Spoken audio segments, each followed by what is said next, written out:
Legit na marites ka. Chismis ka ng chismis sa buhay ng mga kapitbahay mo. Bantay ka ng bantay sa mga susunod na issue. Sulsul ka ng sulsul. Legit na chismosa ka talaga. Wala kang magawa sa buhay. Ganto lang ang gawin mo.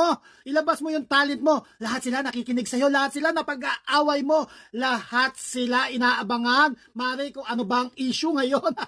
Ganto ang gawin mo. Yan talent mo, super talaga. Super talentado ka. Ilabas mo yung talent mo. Gumawa ka ng mga vlog. Gumawa ka ng mga vlog. Gumawa ka ng reels. Gumawa ka ng YouTube. Gumawa ka ng TikTok. Diyan mo ilabas ang talent mo. Di ba? Magkakapera ka na. Ipagmamalaki ka pa ng barangay mo dati. Chismosa ka ngayon. Legit. Legit na vlogger ka na. Ano pang hinihintay mo? Open na si Facebook. Gumawa ka na ng reels to reels.